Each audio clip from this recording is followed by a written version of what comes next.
Hi lovelies, and welcome back to the channel. And on today's episode I'm going to show you how to make that authentic Nigerian stew, which is rich and flavorful tomato paste stew, which you can use in serving your rice, yam and more. So without further ado, let's dive into the video. So first thing first, I've already cooked my rice, the white rice. As you can rightly see, I'm setting that aside, and I've actually cooked the cow leg. Yes, I'm using cow leg, I'm using biscuit bone, and I'm using chicken to make this stew.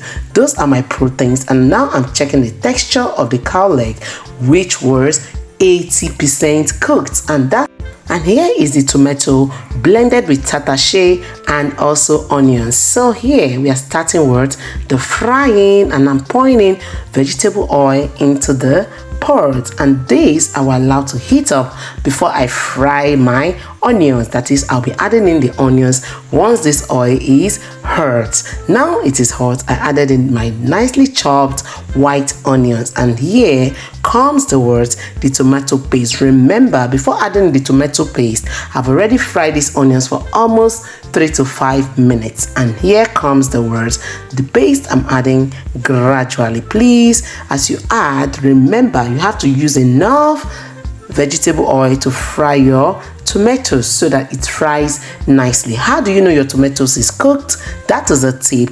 Make sure that the sour taste is gone and is a bit sweet. Did you understand? Yes, that is how you know your tomato paste has been nicely fried or cooked. So either ways, this is what we are doing. That is why you can see me stirring. Please, another thing not to forget, as you stir, make sure your heat control is on point, because if it's too high, the tomatoes will do what it to get burnt, and it will give it a bitter taste. Remember, it is sour in taste, but when it is burnt, it is what? It is bitter. But when it is nicely fried, it is sweet. Did you see the difference? Of course you did. Did I give you a tip here? Yes. So don't forget that, to know that your tomato has been nicely fried. So as you can see, this is cooking to my taste and timing. And people, the best way to cook is this way. Just keep on checking and coming back to see how that is going.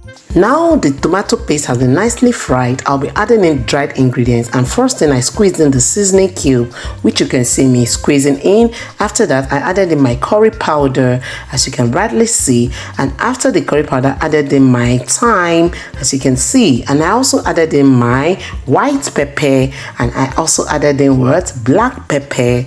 And people are using all the addings. I added in the crayfish spice, and I also added in the chicken stock spice. I'm using everything. Please remember, all list of ingredients will be in description box, so at your convenience, go through it. Here also I added in the nutmeg. Do you use nutmeg to make your stew? If you haven't, try it out.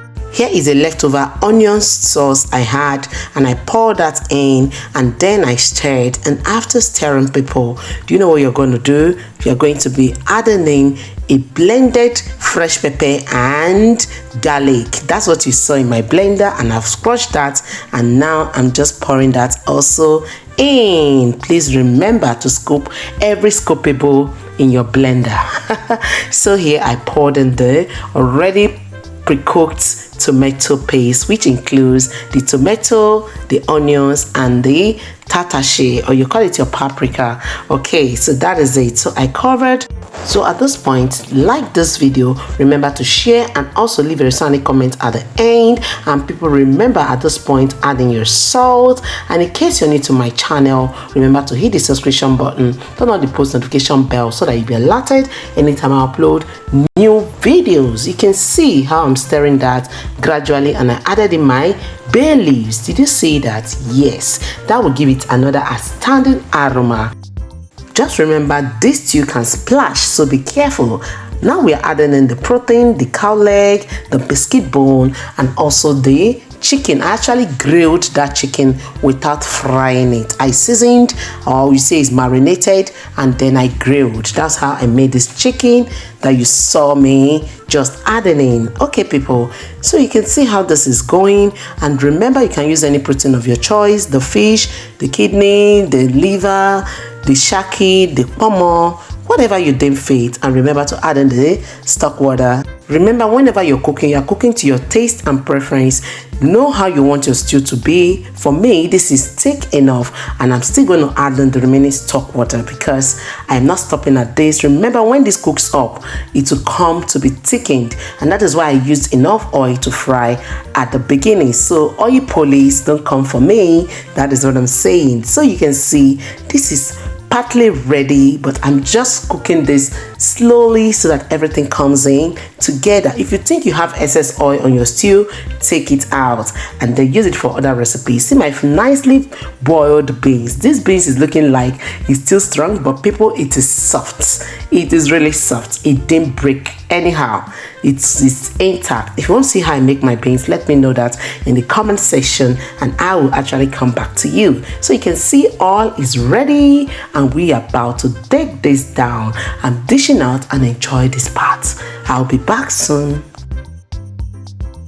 Wow, this is just the point. This is the height of it. Did you see the level of oil in this stew? That is the point not to forget.